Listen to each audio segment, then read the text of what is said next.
Di awal film, kita diperlihatkan dengan seorang tabib bernama Lee dan seorang muridnya bernama Dan I yang berniat untuk mengobati seorang paduka raja yang terkena penyakit misterius di kota Hanyong. Sebelum memasuki ruangan paduka raja, tabib Lee berpesan ke muridnya agar tak melihat ke dalam bilik. Namun, saat Dan I hendak meletakkan sup yang dibawanya, ia sangat penasaran dan malah melihat ke dalam. Hingga tiba-tiba malam yang sunyi berubah menjadi teriakan yang sangat mencekam.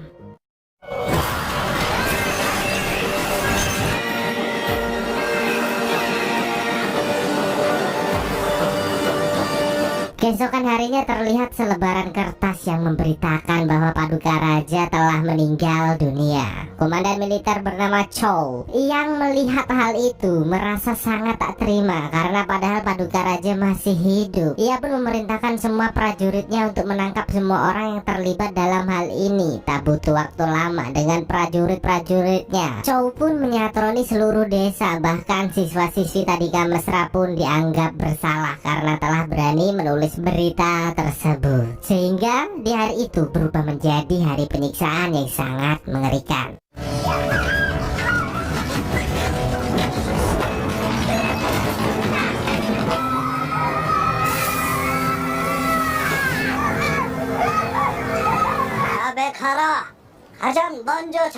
Di sini kita juga diperkenalkan dengan dewan negara bernama Chow Hak-ju yang tak lain ayah dari Chow Il. Chow Il Choli dan terlihat amat sangat marah. Sementara itu, putra mahkota bernama Yi Chang yang penasaran dengan keadaan ayahnya pun pergi ke istana untuk mencari tahu apa yang sebenarnya telah terjadi. What happened ayah naon with my grandpapa?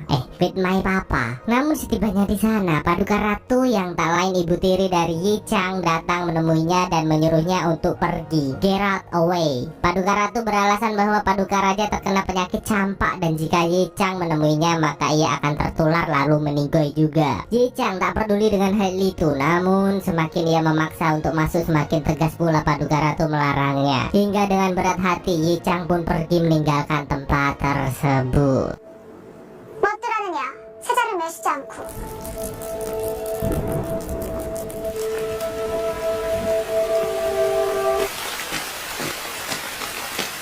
Dengan penolakan itu, Yi Chang memanggil pengawal pribadinya bernama Moyong untuk mengambil jurnal atau catatan tentang riwayat penyakit yang diderita oleh ayahnya. Awalnya Moyong tak berani melakukan hal itu, namun jika Moyong tak bersedia melakukannya, maka Yi Chang yang tak segan-segan akan memecatnya. Sembari menunggu Moyong kembali, Yi Chang yang penasaran diam-diam menyelinap memasuki istana. Namun setibanya di sana ia sangatlah syok melihat sebuah bayangan monster dari balik bambu dengan bau yang sangat busuk.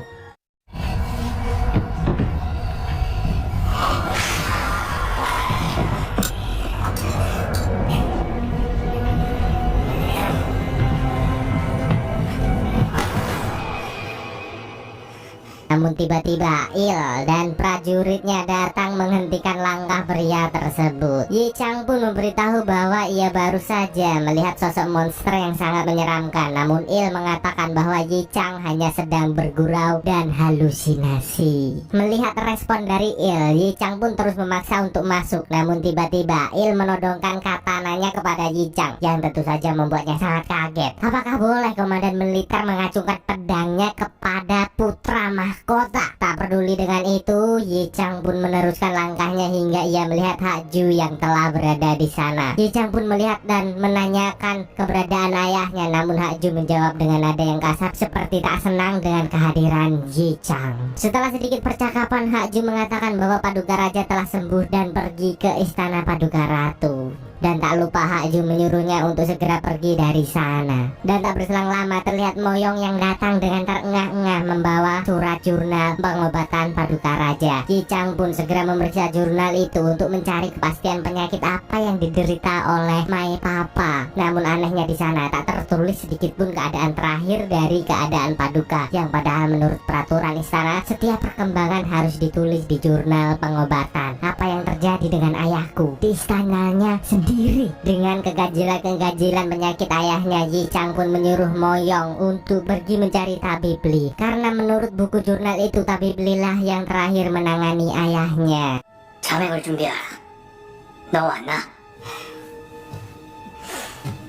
Singkat cerita, di desa kecil bernama Dongnai terlihat seorang perawat cantik sedang menangani pasien-pasiennya. Wanita itu bernama Xiao Bei yang tak lain adalah murid pertama dari tabib Li. Di sana juga terlihat seorang pasien bernama Yongxin yang terus menggerutu kasihan melihat para warga kelaparan. Namun mau bagaimana lagi, memang keadaan sedang tidak baik-baik saja dan panen tidak dapat hasilnya. Hingga tabib Li yang telah dinanti-nanti kedatangannya pun kembali. Mereka pun menyambut ramah tabib tersebut. Namun ada yang aneh saat tabib itu datang. Terlihat sebuah kotak yang dibawanya dan saat kotak itu dibuka ternyata berisi mayat dan yang tewas sangat mengenaskan seperti baru saja diterkam hewan buas.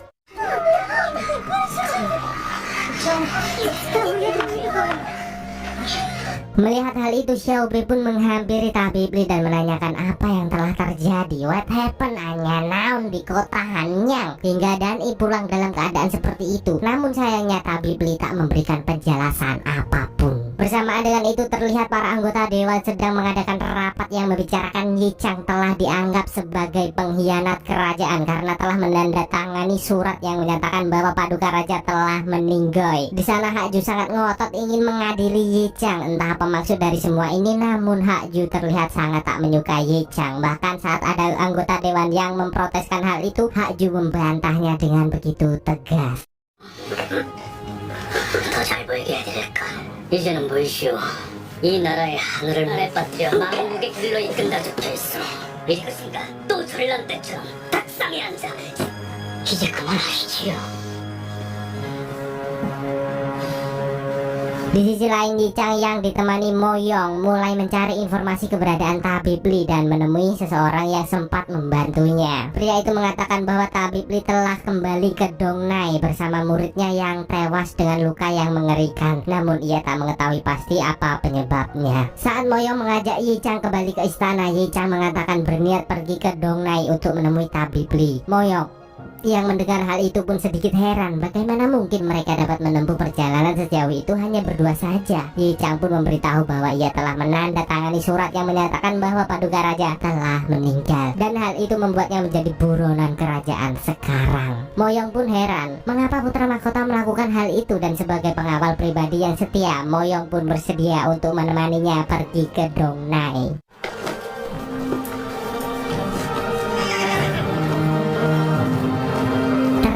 Ternyata berita menyebar begitu cepat. Hak Ju telah mengetahui bahwa Yi Chang pergi ke Dongnai untuk mencari tabib Li. Dengan itu, Hak Ju pun mengerahkan prajurit-prajurit terbaiknya untuk menyusul ke sana. 너희가 직접 가서 세자를 막아야 한다.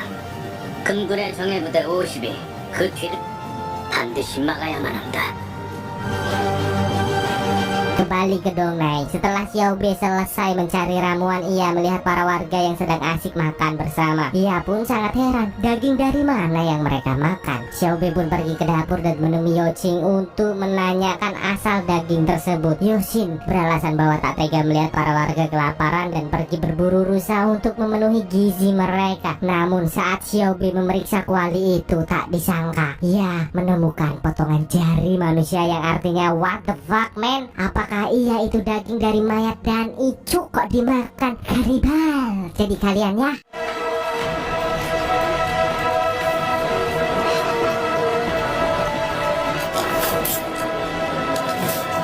Melihat hal itu, Xiao Bei pun sangat marah atas kegilaan yang telah dilakukan Yongxin. Namun pria itu tetap bersikap sangat santai tanpa menyadari bahwa telah meracuni para warga. 어떻게 사람을 어떻게 웬 그저 고기일 뿐이지. 그래도 우리랑 똑같은 사람이었다고. 그래서 벌써 반은 굶어 죽었어. 그게 무슨 소리야. Benar saja, di malam harinya mereka semua mulai mengalami gejala-gejala aneh. Xiao Bei yang melihat hal itu jelas sangat ketakutan. Bahkan para warga kini sangat buas, tak dapat dikendalikan lagi dan hampir menyerangnya.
Singkat cerita, setibanya di pondok tabib Li, Yi Chang dan Moyong merasa ada yang aneh melihat tempat ini sangat begitu sepi. Setelah mereka berhasil masuk, mereka sangat syok. Bambu-bambu runcing yang berlumuran saus tomat di mana-mana. Hingga saat menelusuri tempat itu, Yi Chang tak sengaja terjatuh dan melihat banyak sekali mayat yang diikat menjadi satu dan diletakkan di kolong lantai.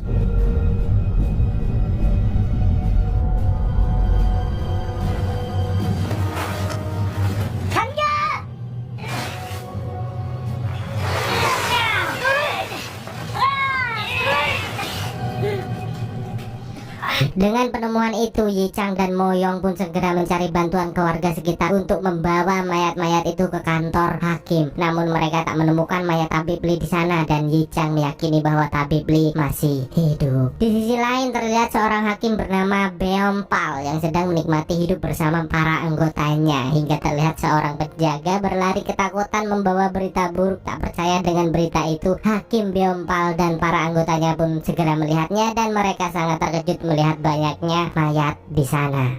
이게 뭐 이따 다시 무슨 일이야 이게?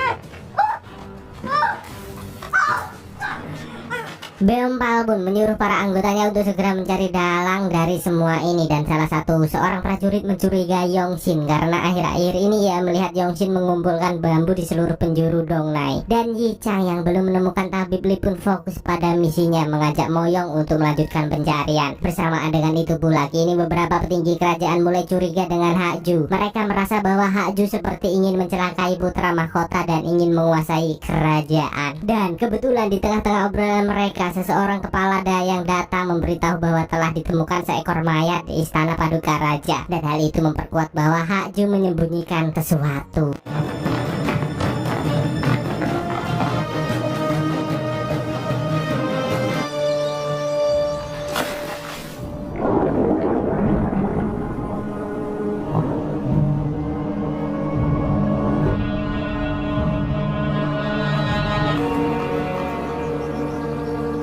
Kembali ke Yi Chang dan Moyong. Untuk memperluas pencarian, Moyong pergi menemui salah satu sahabatnya yang kebetulan bertugas menyuplai tanaman herbal ke tabib Li. Pria itu mengatakan bahwa tak tahu apapun tentang hal ini, namun baru saja ia ditemui seseorang bernama Xiao Bei yang menanyakan tanaman pembangkit, dan pria itu mengatakan bahwa gadis itu sekarang ada di lembah beku Gunung Gomi. Tak mau membuang-buang waktu, mereka pun bergegas menuju tempat tersebut. 엉꼴이라 부르는데 동네 북쪽 계십시오. 제가 다녀오겠습니다. 아니다.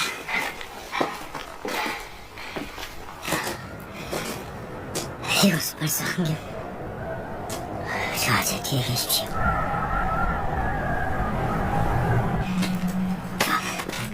위험합니다.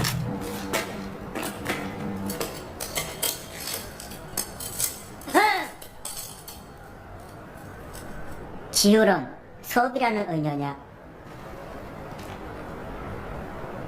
Sesampainya di sana, Yi Chang pun segera menanyakan keberadaan tabib Li ke wanita tersebut, dan Xiao Bei memberitahu bahwa tabib Li tak berhasil selamat. Xiao Bei juga mengatakan bahwa semua ini terjadi akibat dari tanaman pembangkit. Yi Chang yang kurang paham dengan perkataan Xiao Bei pun memberitahu bahwa mayat-mayat yang ditemukan telah dibawa ke kantor hakim untuk penyelidikan. Namun anehnya, Xiao Bei yang mendengar hal itu malah semakin ketakutan. Di sisi lain, Yongshin yang kembali ke pondok tabib Li sangat kaget melihat semua mayat telah dibawa ke kantor hakim. Dengan itu, ia pun bergegas ke sana dan mengingatkan bahwa ini bukanlah mayat sembarangan dan akan hidup kembali. Mendengar hal itu, Yongshin pun dianggap gila, dan Hakim Beom Pal menyuruh para prajuritnya untuk menangkap pria tersebut. Tak mau lebih banyak korban berjatuhan, Yongshin pun melawan sembari membakar mayat-mayat di sana. Namun sialnya, jumlah prajurit yang terlalu banyak membuatnya sangat kewalahan.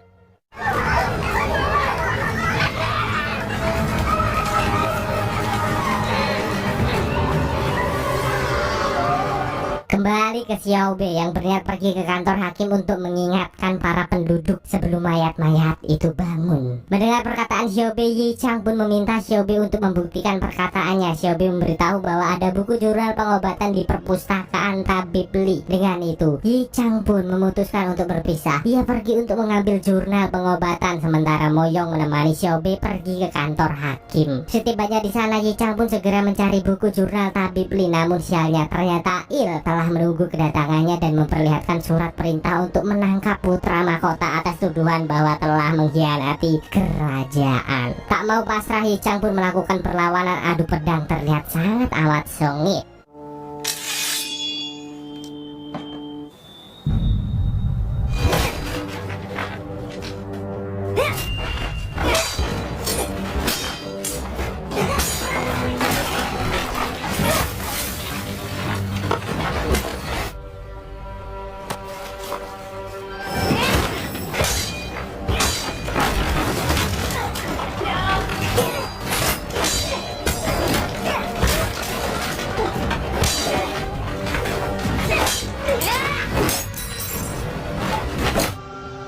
장을 세자부터 알지 그랬어.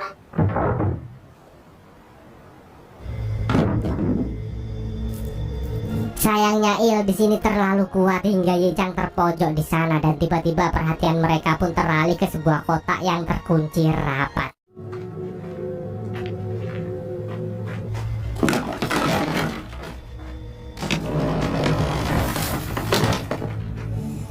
Di sisi lain, Moyong dan Xiaobe yang telah tiba di kantor hakim pun berusaha menjelaskan bahwa perkataan Yongxin benar. Itu bukan mayat biasa dan akan kembali hidup saat matahari terbenam. Namun lagi-lagi, perkataan Xiaobe dianggap nyeleneh dan Hakim Byeonpal menyuruh prajuritnya untuk menahan mereka.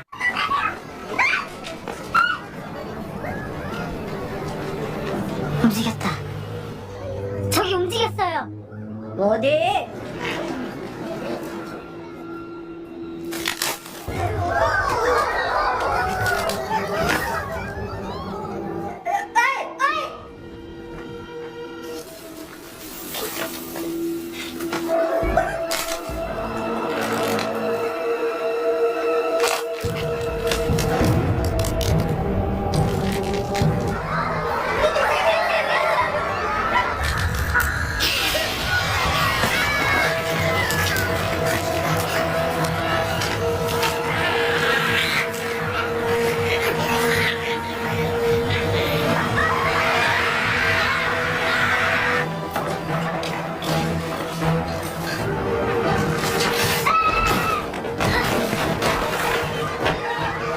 Sedikit kilas balik sebelum semua ini terjadi, ternyata sebenarnya Paduka Raja telah meninggal. Namun menurut peraturan kerajaan, agar anak yang dikandung Paduka Ratu dapat menjadi putra mahkota yang sah, Paduka Raja harus menyaksikan kelahiran bayinya. Maka dari itu Haju menyuruh Tabibli untuk kembali menghidupkan Paduka Raja dengan cara apapun, hingga mereka menggunakan tanaman pembangkit dan akhirnya menjadi seperti ini.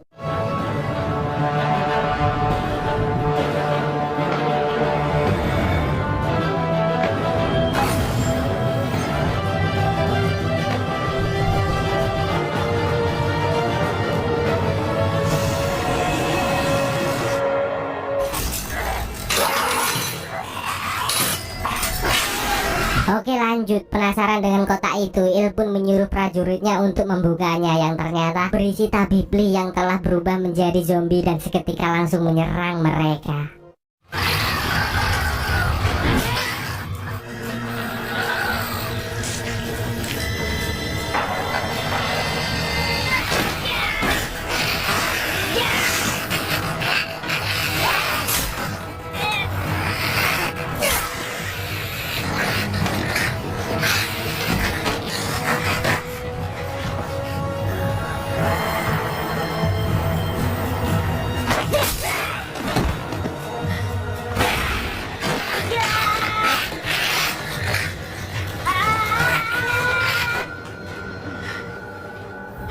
Untung saja saat Il berubah menjadi zombie dan mulai menyerang, Yi Chang berhasil menebas kepala Il dan segera pergi meninggalkan tempat tersebut.